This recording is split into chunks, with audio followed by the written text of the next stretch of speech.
I'm your number one fan. We all go a little mad sometimes. Whatever you do, don't fall asleep. What an excellent day for an exorcism. My mom and dad are gonna be I see dead people. Hello. Hi. Happy Tuesday. Happiest of Tuesdays to you and everyone who's listening. It's the best day of the week. Yeah. At the time of recording, it is also International Zebra Day. Wow. Fun fact that Bing just told me. That's great. I hope everybody celebrated. Yeah. And had a great time. Yeah. We are here today. Welcome back to the Killer Kitties podcast. Yeah, that is us. And now we're here to talk today about the 2019 movie Villains. Sure are. Which only Wikipedia categorizes as a horror movie, by the way. Oh, really?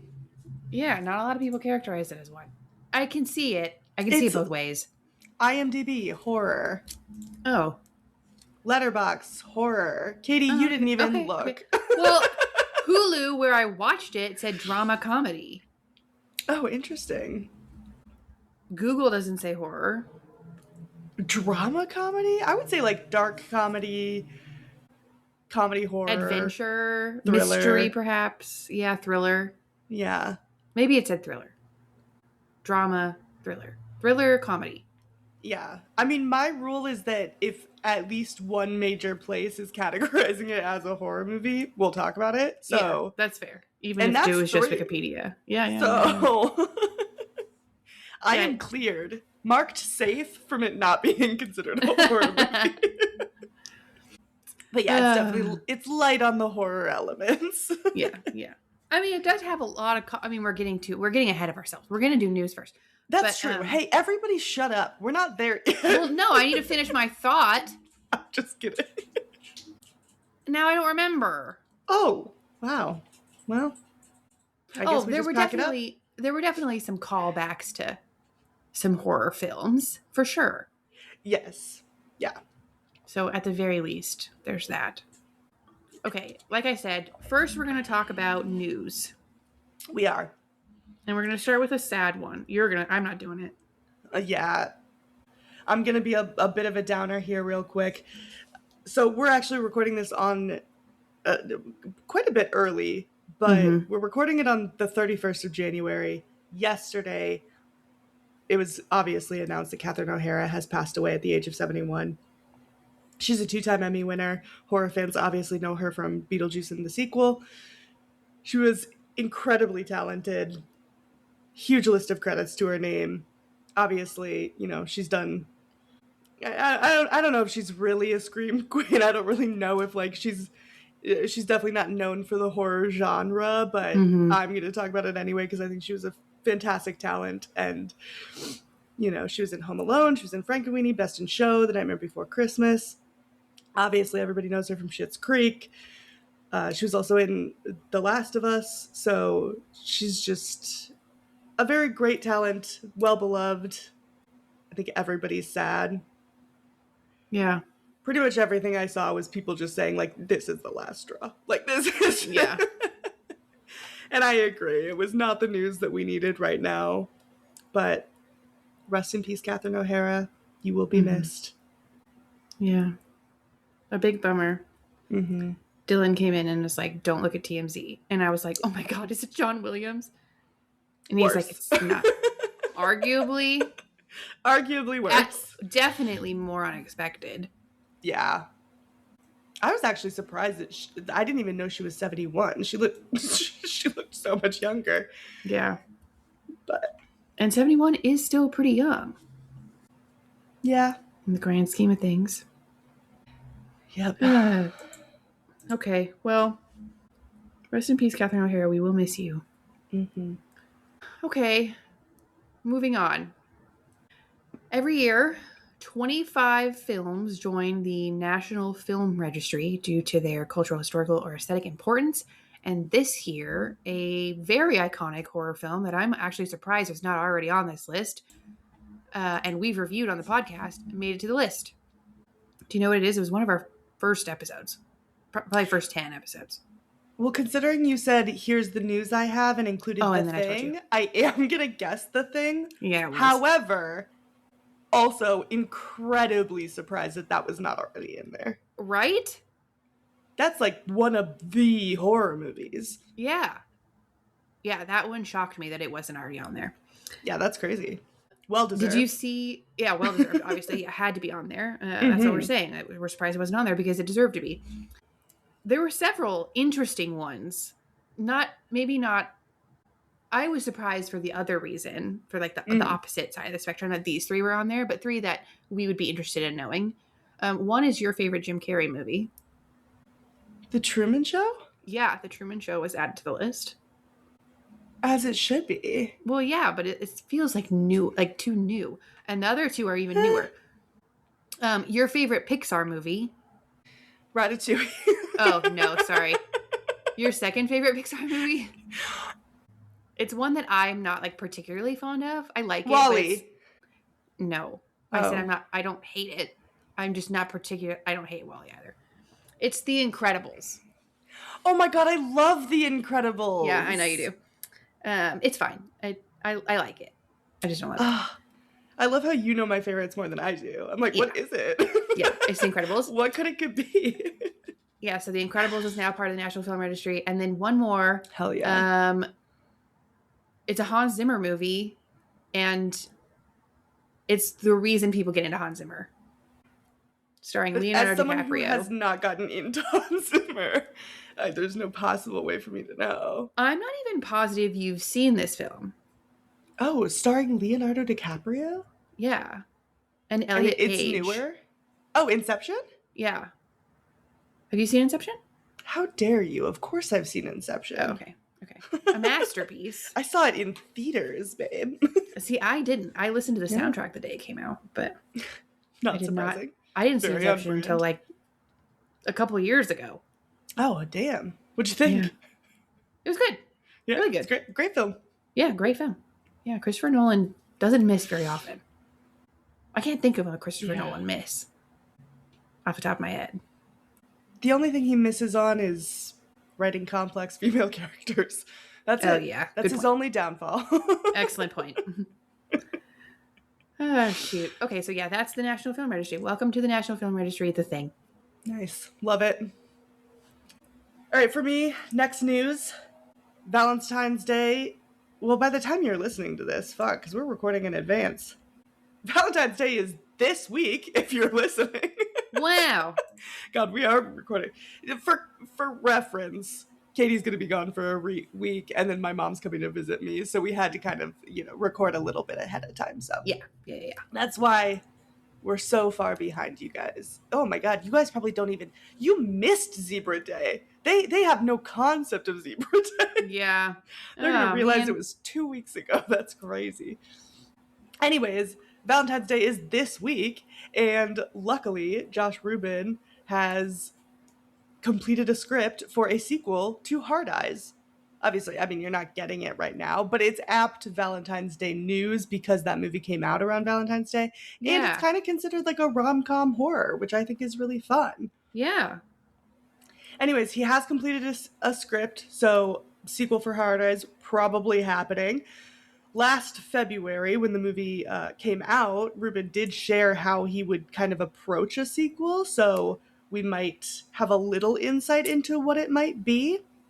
But he basically said, I'll put it this way, you could replicate the structure of any great rom-com from His Girl Friday to Defending Your Life, and you could drop Hard Eyes into the center of it and just have him slash about. So he's basically kind of saying he wants to make the classic formula of a rom-com like Bridget Jones or Love Actually, but then just throw in Hard Eyes and have him killing people, and that's the background, which kind of what Hard Eyes was in the first place. So I like it. I was a fan of that movie. I thought it was a lot of fun. I would be into seeing more. Yeah, for sure. I haven't seen it. Yeah, well, That is what this maybe podcast when the is about, sequel though. comes out, I'll watch. Yeah. It's not surprising when you haven't seen a horror movie. Yeah. It's like the whole vibe. Yeah. But I did want to see that one. It came out around the same time as, or it was like in the same vein or something. It just is in the same bucket as Companion for me. I don't know why. Oh, okay. Yeah, I think Companion came out end of January, and then Hard Eyes came out mid-February, so yeah. That checks out. Cool. Yeah. Okay, last one from me. Mm-hmm. Studio 71 has sold the rights to the found footage horror anthology franchise VHS to Spooky Pictures and Image Nation Abu Dhabi. Oh. We've reviewed 2 of VHS's entries on the podcast, and it seems like there's going to be more entries soon because companies don't generally go around selling their properties or buying properties without intentions of like milking them for all they're worth. Mm-hmm. So yeah, that could be exciting. More VHS entries in the future, which I think is like not really surprising. But something I was surprised to learn by all this was that Spooky Pictures and Image Nation Abu Dhabi, this is their like 8th year of partnering. They're the production companies that are doing Hokum. Oh, interesting. Yeah, and for those of you that don't remember, that was in the Killer Cuties top 5 most anticipated horror movies of 2026.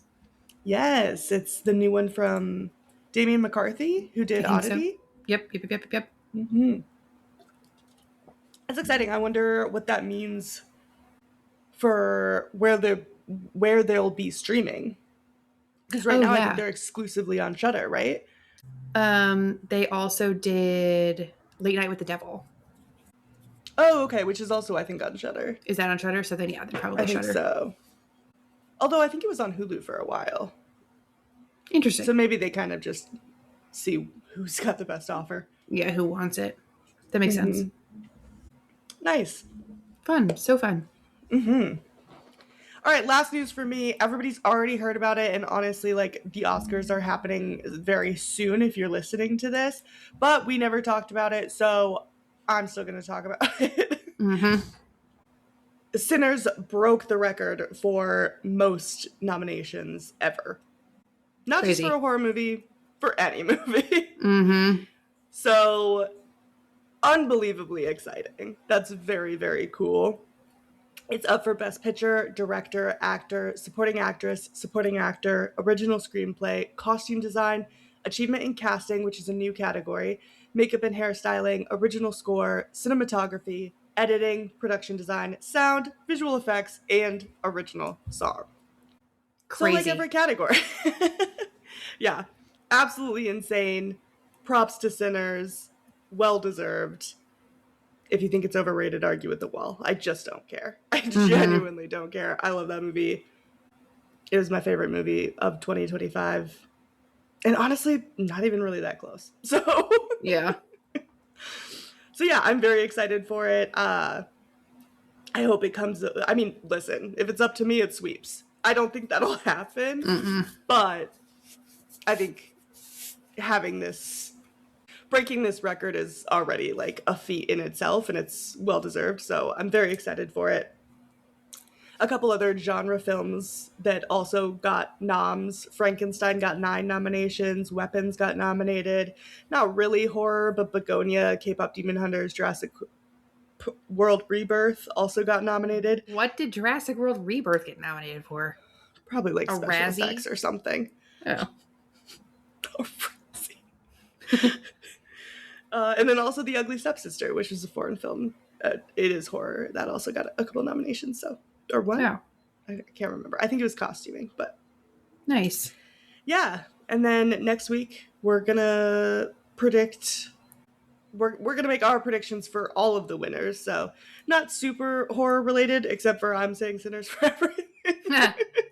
No, I'm kidding. But yeah, we're gonna make predictions, so that'll be fun. Tune in next week if you want to hear our takes. Yeah, exciting. What did Yeah. Weapons get nominated for? Supporting actress? Yeah, Amy Madigan got a nom. Just the Weapons one? just Amy Madigan in supporting role. Nice. She was very good in it. Did you see her husband wants to be in the prequel as the husband? And that would be so fun. Yeah. Ed Harris is her husband, and someone caught him, asked him what role he would want to do next, and he said he wanted to play Gladys's husband, so I think that's funny. Yeah, I do too. He's too good looking. Well, she's good looking too, but not in the movie. So I guess makeup is a thing. Yeah. I think they could make him look perfect for the role. Yeah. Honestly, I don't want Gladys to have a husband, though. Doesn't she? Does she? I don't remember. I thought she did. I thought that was like part of the plot. Where was he? Would it not be more fun for her to have a husband and kill him? I mean, I don't know. She just doesn't seem... Listen, the queer community has taken Gladys. And so I just feel like she has a wife. I don't know. Oh, yeah. Well, I don't think that she's like in love with whoever she's married to. So I would rather her have a husband and kill him than her be a lesbian and have a wife. And because that was one of our complaints with that movie. With the first movie, with Weapons, is that they killed the gays. Oh, yeah. Well, there were only 4 deaths, 2 of which were the gay couple. I just felt like it was more brutal, their deaths were, than the other ones, which was my biggest issue. Sure. I mean, just like, I don't want to see gay people die, but like, yeah. See, in my mind, which I guess, again, it's like killing the gays, but in my mind, it was like she and her witch wife lived and they were so happy and they were just like vibing together. But then like something happens to her wife and she passes away. And that's why she's like evil now. Yeah. So but fair. Then that also relies on killing a gay. So do I really love that? No. Yeah.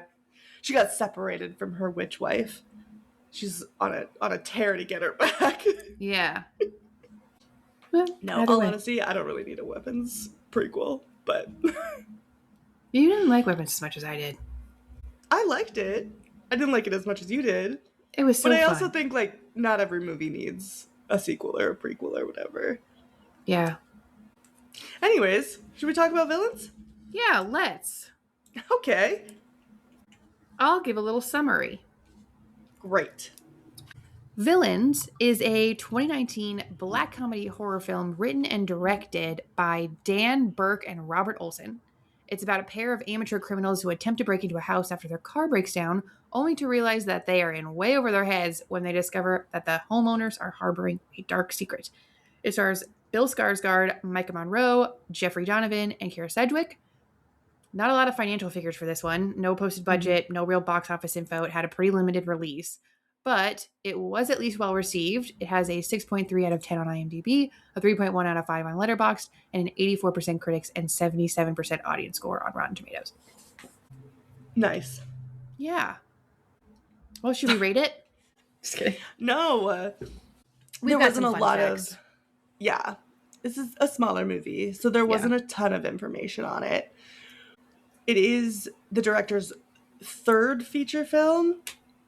But I was reading an interview where they were talking about how it felt like their first. So that's kind of, which doesn't surprise me because their first film obviously had a shoestring budget. I think it was like $50K that they had to work with. So it was just like, in the movie world, that's nothing. Yeah. And so they really weren't able to do everything that they wanted to with that. And then their second film was actually...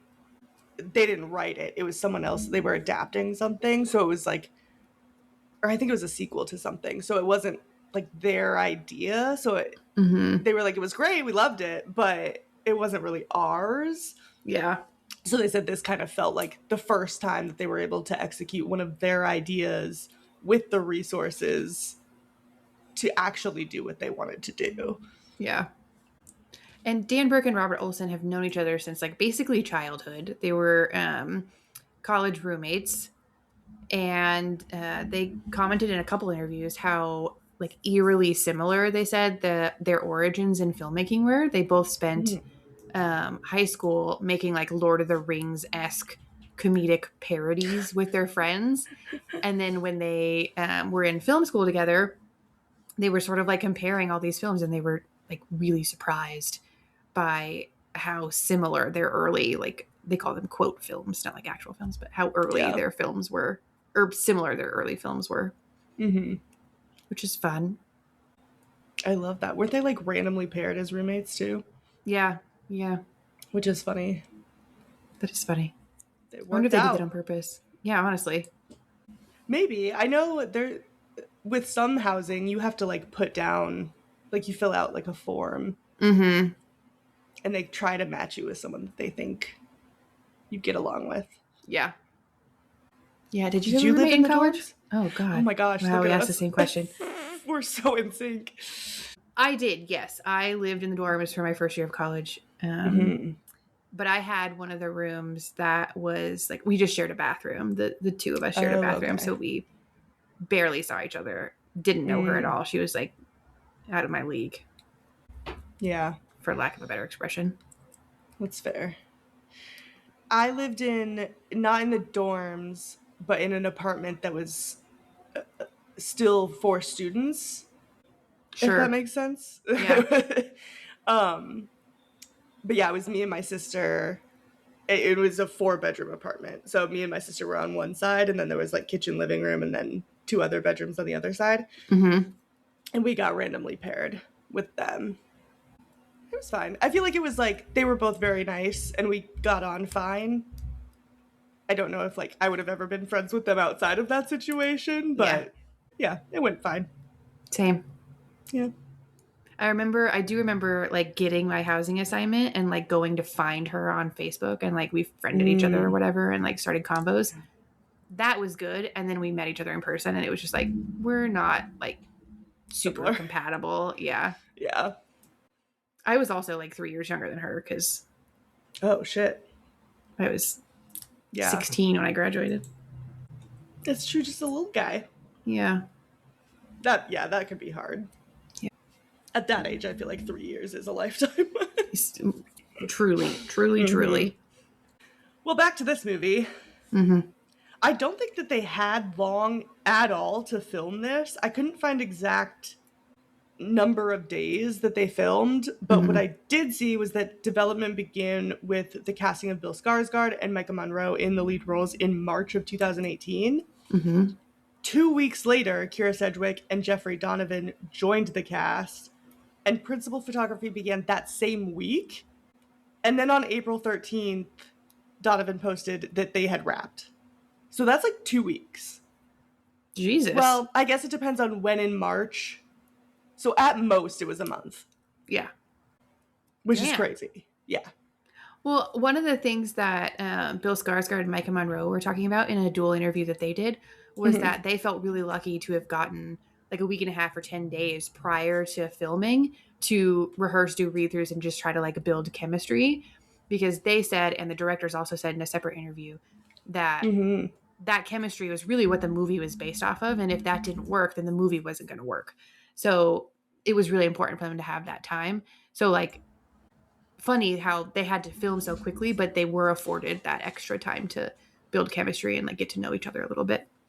Yeah, which I'm wondering if that had to be in the 2 weeks that they were waiting for Kira. And yeah, right? Because I'm like, there's no possible way. Must have been. Then you add another almost 2 weeks to that. Would have had like 10 days. Yeah. From what we can tell, the budget for this film was also not like super significant. Yeah. I think it was big for them, but not big in terms of film overall. A film. Yeah. I'd be surprised if it was more than $1 million. See, I think I would guess over $1 million. You think? Yeah, but like under $5 million. That would be my guess. Okay. But yeah, I know in the week of rehearsals and stuff like that, they also talked about how they kind of created backstories for their characters to kind of fill in any gaps. I think we get a little bit more of Jules's backstory than we do Mickey's, but still they kind of created that together, and then Bill and Micah worked together to create like what their relationship looked like too. So how many years they've been together and how they met and all that kind of stuff, and just kind of created a little world where their characters were a bit more realistic. And I love that. I think it portrayed. Yeah, I feel like their chemistry was good. Yeah, and I feel like what we do get to know about the character, I mean, without a lot of exposition, we still got to know their characters very well, just from how they interacted and that like entrance scene, and I feel like they did a good job. Yeah, especially since the script, like, you kind of just get thrown into their world. Like, all of a sudden, they're just, the movie starts with them robbing a bank or a gas station. So it's like, you have to figure out who these people are very quickly. Yeah. And I think that they did that well.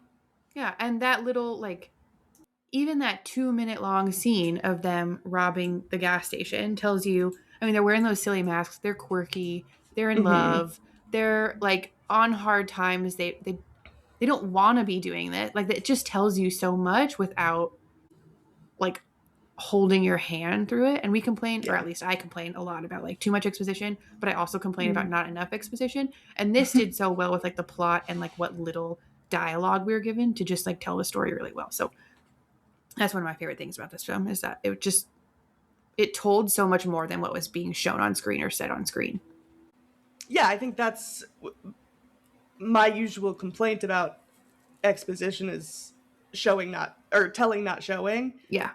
Like, there's other ways to do it, and this, like you said, it's a perfect example of... This is a perfect example. They showed us exactly who these people are within the first 5 minutes of this movie. Yeah. We can fill in all of the other blanks, you know? Like, it doesn't... You don't need a 10-minute monologue about how they got there. Yeah, we did not need the salesman spiel either to know all of those things. We also could, like, it was not very impressive to me, the salesman's spiel, you know? That scene. Like, that was not impressive to me. I know that his goal was to be impressive, because we all figured that out too. Like, that is just, like, something you should have been able to figure out about them. I don't know. Yeah. But I also think that was kind of the point of that scene. Yeah, because exactly. Then Bill's character does it right back to him, and he's like... Exactly. Right, like... Yeah. I can make those assumptions about you just as well. So. Exactly. Yes. Yeah. I think the director said that was actually one of their favorite scenes to film. Oh, fun. Yeah. What shows are... Because they're both... Kira Sedgwick and Jeffrey Donovan are both in, like, Emmy Award-winning shows. What shows are they in? Do you know off the top of your head? I know Jeffrey Donovan was in Burn Notice. Oh, that's right. And Kira Sedgwick was in The Closer, I think. I feel like she's in something else, too. Oh, she's been in a ton. Like, something bigger. Like, more, like, an NCIS or something along those lines. The Closer was, like, a 10-year-long show. Oh, geez. Yeah, that was a big show. Let me see. She was in 9-9? She was in Brooklyn Nine-Nine. I think it wasn't like a main cast role. It was a recurring, I think. Oh, okay. Yeah, so it must have been The Closer. Okay, well, either way, the directors said that it was so cool having them because, again, it's like they're pretty early in their careers, and having Jeffrey Donovan and Kira Sedgwick, these, like, behemoths of TV, want to be a part of their movie. They learned so much from them, and they were so gracious, and yeah, that would be a super good way to learn on the job. Yeah. Is to have these, like, crazy actors on board. Yeah. And they said, I think Bill was the first one cast, and they said that they were really skeptical because they'd only seen him in Castle Rock and It, which are, he doesn't play the most likable characters in those movies. So for them, I guess, I love Pennywise. But yeah, so they were very, very skeptical about him wanting to do this movie. And they said once they did a Zoom meeting with him, they knew. They were like, yeah, of course, that's him. He can do that. No problem. And they said they got really lucky that after he said yes, everybody else was kind of in too. Because Bill's doing it. And he was very, very, like, that was right after It. So obviously very hot name. Yeah. Do you want me to tell you something that'll make you really uncomfortable? I guess. We don't have to. I could just tell them. You could go on mute. You could go on mute. No, now I mean, I'm not going to get left out. Come on. Yeah. I asked you yesterday. I knew this. I just wanted it from your mouth. Who the best looking Skarsgård is. Yeah. Because while I was watching this movie, the hair scenes where he's just, like, looking straight up and he's got the mustache and stuff, I was like, that looks like my husband. Dylan looks like Bill Skarsgård. I know you don't see it. So I told Dylan, I was like, oh my God, you kind of look like Bill Skarsgård. And he's like, that's not even the best looking Skarsgård. And I was like, he absolutely is, and I can prove it to you. And so then I messaged you that. I was like, he's the best looking Skarsgård. Yeah, he absolutely is the best looking Skarsgård. Yeah, he is. No, Dylan's a very handsome man. Thank you. I agree. I don't really see the similarities, but sure. Yeah. It's the nose and the eyes for me. Oh, okay. And the eyebrows. Got it, yeah. Yeah. Just this area. That top little. Yeah. Yeah. Like that one Instagram filter or the Snapchat filter where you just do your eyes over the paintings. Wouldn't be able to tell between Bill Skarsgård and Dylan.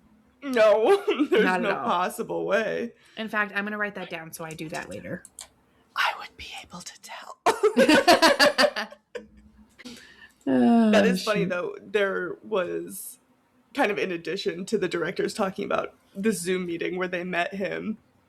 They said, yeah, that's it. They're like, he's long and lanky, but he's handsome as the day is long. And they said what did they say? He's got this, like, hot Steve Buscemi thing going on. Yeah. And I was like, yeah, of course. But they really appreciated that he obviously, like, takes acting and the craft of it very seriously, but Yeah. is always down to joke around. So it was, like, just kind of that perfect balance, which, yeah, I think you can see. Yeah, Even, like, look up behind the scenes on the It movies, and you can tell he's just a very down-to-earth guy. Yeah, so down to earth, yeah. And he's really good with the kids and Are we ready to beat the shit out of me? He just starts high-fiving them all. That's my favorite clip. there was an interview, the same interview that I've been referring to with Micah Monroe and Bill Skarsgård, where the interviewer asked something along the lines of like, would you rather be up against the clown that capitalizes on your fears or the like STD monster that follows you around forever and you gotta just keep going? And Bill's like, well, I have a pretty good in with Pennywise, so I'm gonna go with that. Yeah, for context too, it's because they're both in movies with It prominently in the title, so It and then It Follows. Yeah, which I thought for a long time was a sequel to Id. Yeah, I think until I made you watch it. Yeah, which is like such a reasonable, that's so reasonable. Yeah. Yeah, which It would you prefer? Which It would you prefer? I think I would also take Pennywise. Yeah. Every Because 27 that's- years. Right, yeah. And It Follows is forever. Like, you always have to worry about it coming back for you. It. And I just don't think... I'm already an anxious person, so that's just not going to work for me. Yeah. Have you ever tried Lexapro? I'm having a great time on Lexapro. You should try it. You should try. Yeah. I don't remember. I have a list somewhere of all the ones I've been on, but... Yeah. Somehow Lexapro was one I hadn't tried. It's great. Highly recommend. # not sponsored. Jesus, can you imagine? First sponsor of Lexapro. Somebody at Lexapro, or somebody at like whatever medicine distribution company that Lexapro is under has been listening to our episodes and is like, fuck this girl. These people need us. Speaking of drugs, Yeah.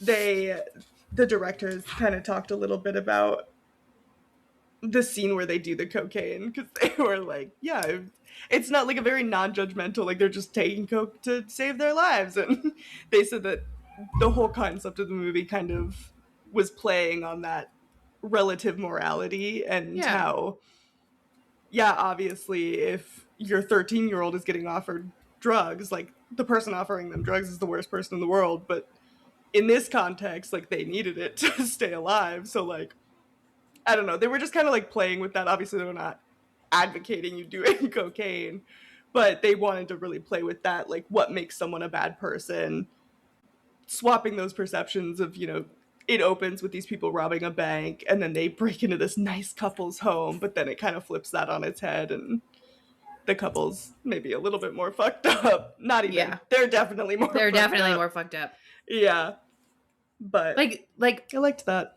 Yeah, and Jules and Mickey felt very normal to me.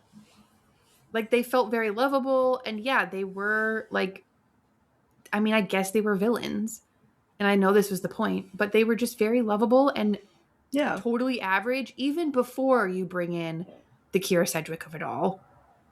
They were just very normal. I don't know. Yeah, they're definitely set up to be these kind of anti-heroes of, Yeah. yeah, they're robbing a gas station, but you still really love them.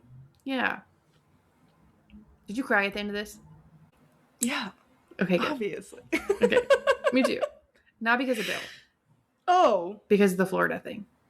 Oh, okay. I kind of like tear up. I didn't like cry, but I teared up when she's like holding him and she's like, it's okay, like I love you. And he's just, they just wanted to go sell seashells by the seashore. But then she gets to with her new little adopted sister / daughter. I know, but he deserved to be there with her. Yeah. Rip Mickey. I was giggling, I was kicking my feet, and then at the end I was like, what the fuck? Yeah. Shed some tears. I know. It's got heart. Yeah, it really does. And lovable characters. Yeah. Yeah. It's like Natural Born Killers, but like for Loverboys, you know? No. Oh. Have you seen Natural Born Killers? No. Okay. Now you're gonna watch it and be like, what the fuck? Speaking of Natural Born Killers, the directors were very aware that there's similarities to not only that movie, but a lot of different movies in this. And they basically said like that they wanted there to be enough references that showed people that they knew that they weren't the first people to have this idea. Yeah. But not enough where it just became an homage to all of those movies. Mm-hmm. So they were trying to kind of toe that line of being like, yeah, we know we're not the first people who have ever done this type of thing, but Yeah. here's our take on that. So yeah, I feel like there's a lot of movies about like runaway couples and stuff like that, like True Romance, Natural Born Killers, Badlands. Like obviously you see that in this movie. I think there's also, I don't know, I kind of immediately thought of Barbarian when they were about to break into the house because she pulls out the crowbar to like smash in the window, and Bill Skarsgård's character says, Jules, we're not barbarians. So immediately I was like, that's so funny, because this was about 3 years before he ended up doing the film Barbarian. So funny. Yeah, but then also obviously the whole concept of this kind of twist in the basement, also reminiscent of Barbarians. There's also another movie, The People Under the Stairs, which a lot of people saw similarities to. So, which is fun. The directors were like, we'd actually never seen that movie. And then we watched it and we were like, oh yeah, this is why people keep saying that our movie reminds them of it. But that's on our list. We'll watch that one eventually. Good. Once it's long enough that you've forgotten that I said people thought it was similar to this. Yeah, tomorrow. Tune in next week. I thought that the one scene was a little Saw reference to Oh. the bike and being chained in a basement, a barren room. The little tricycle, a red tricycle. She's riding around on a red tricycle, and there's somebody chained in a little room. Yeah, I guess. No, that's what Saw is. No, I know. There is no I guess.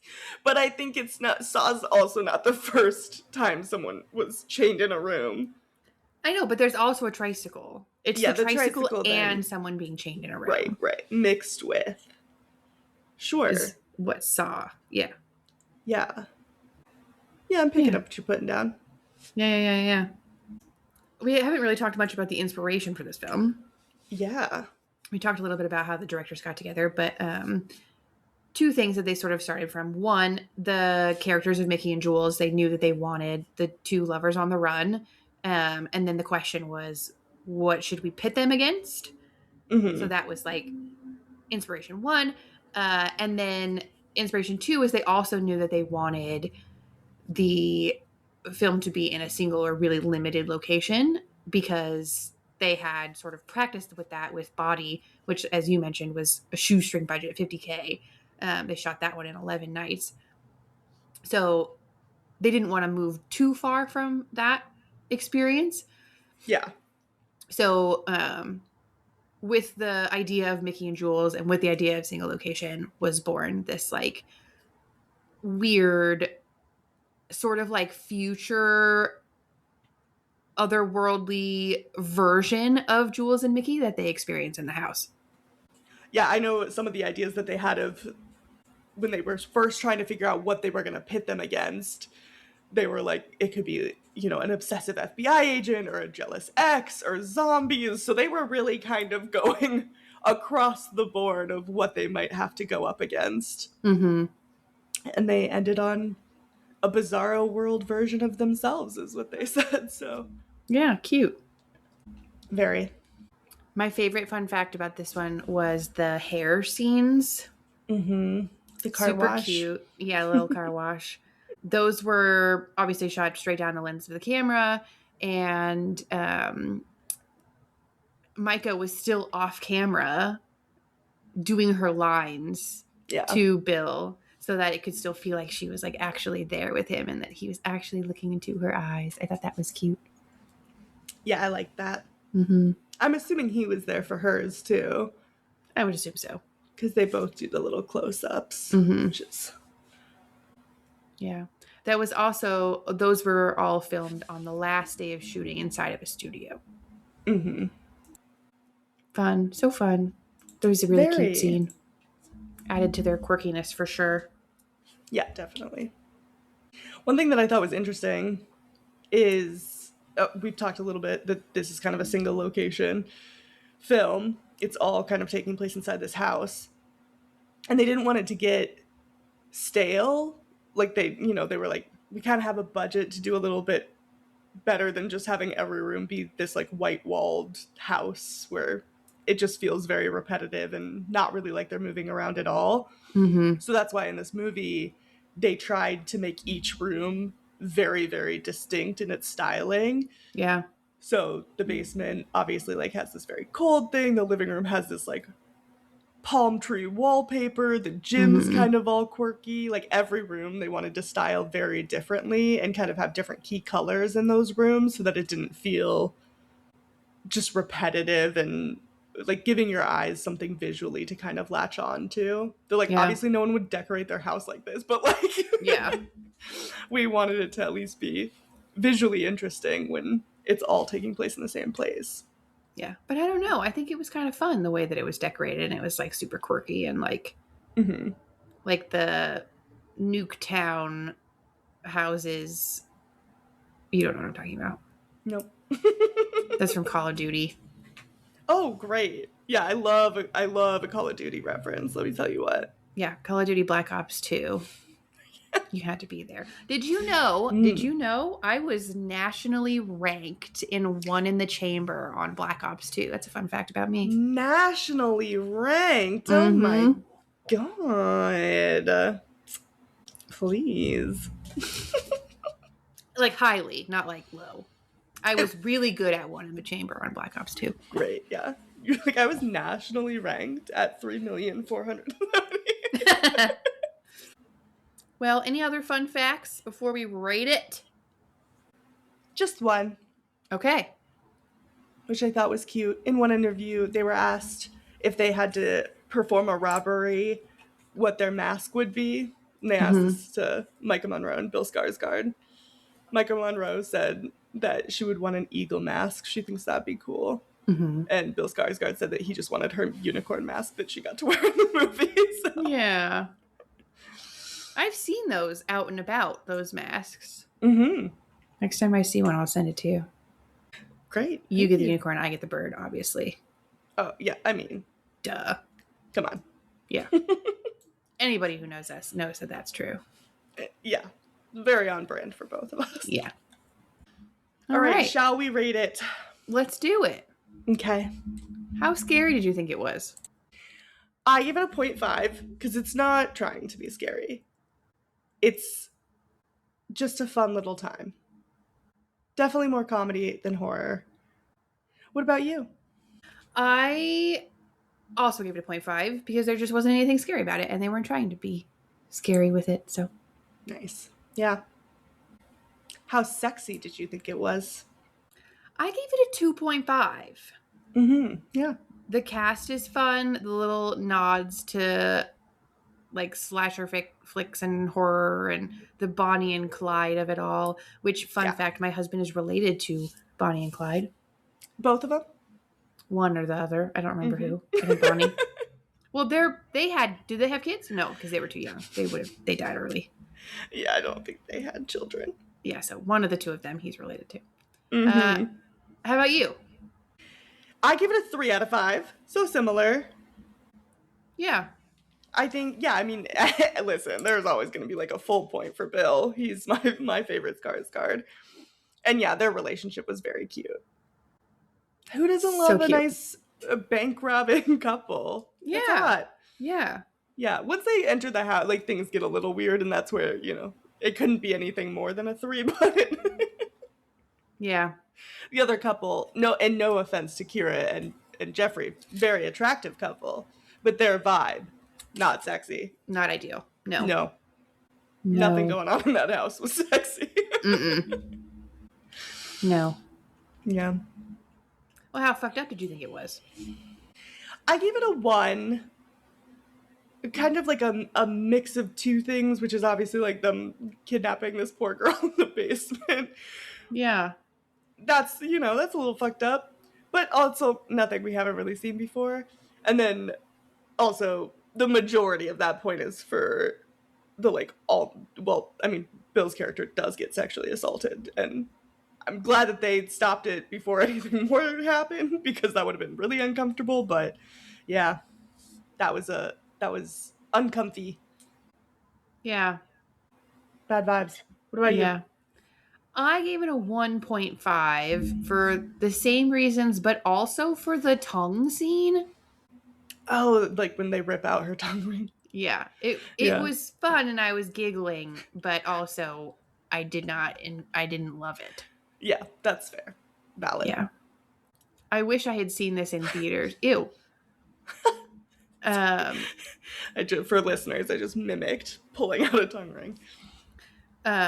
Yeah, I wished I had seen this one in like a full theater, because I bet that scene would have been fun to be around other people during. Yeah, I hear that. Ugh. Yeah. All right, overall, what did you think?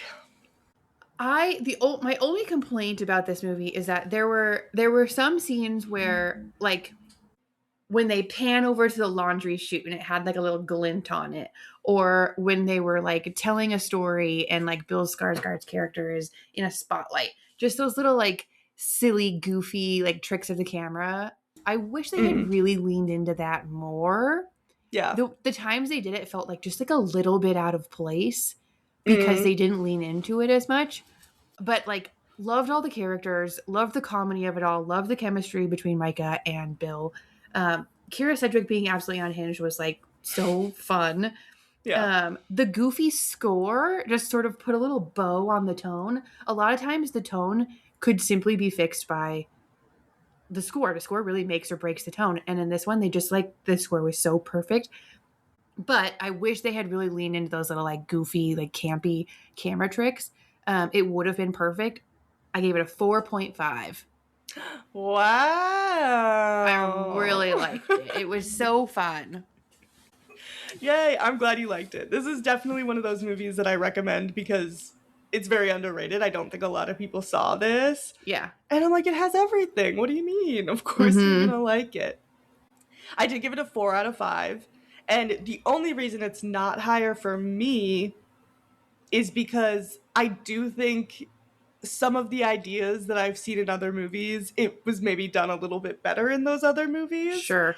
However, I do think this is a great take on those types of tropes. So I'm not mad about it. Like, it's still a very cool take on those things. And I'm so happy that they did it because I think this movie is very funny and it's very cute. And yeah, I love it. But yeah, that's the only reason why it's not higher than a 4 is because sometimes I'm like, oh, well, now I want to watch that movie because it reminds me of the other ones. But yeah, I'm glad you liked it. I feel like this one's an underrated gem. For sure. For sure. And you can, like, being mostly single location, like, you can recommend it as that. I was thinking about, like, whenever anybody asks, oh, like, what should I watch? Like, I'll add this to my rotation. Like, I recommend this one. I recommend One Cut of the Dead. I recommend, like, just because they all have something, like, unique and fun. What's the one that's one take? The French movie. We just watched it in the last month or two. Oh, Mads. I recommend that one, too. Because they all have some just, like, fun little something about them, you know? Yeah. Hard agree. Yay. Yeah. All right. Would you survive? So putting myself in the film, it starts out as I'm already robbing the convenience store. Yeah, that's done. You don't get to say you didn't. Yeah. Unless you're Kira Sedgwick's character. Right, yeah, no. So that part I don't think I can get out of. But what I'm not doing is breaking into somebody's house after that. So I think I'm ditching the car and doing my best to get gas at, like, a station. Maybe not the one that I just robbed, but, like, a station. Ideally. And then, like, worst case, which for me is, like, not terrible, going to jail. Yeah. So I live. Great. Yeah. What about you? I kind of agree. I don't know if I would break into the house, especially because, which obviously, I think it's just not the vibe of the movie. Like, it's kind of just, they're playing everything for laughs. But, like, they didn't even really investigate that much to see if people were home. So I don't know if I would break in. If I did break in, though, too, I think when George gave me the out, I would take it. Yeah.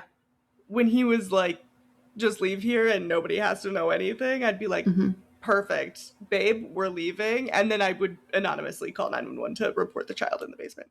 Yeah. Like, I think that is the way I can personally help, because I don't feel I'm equipped to take on someone who keeps people in their basement. Yeah.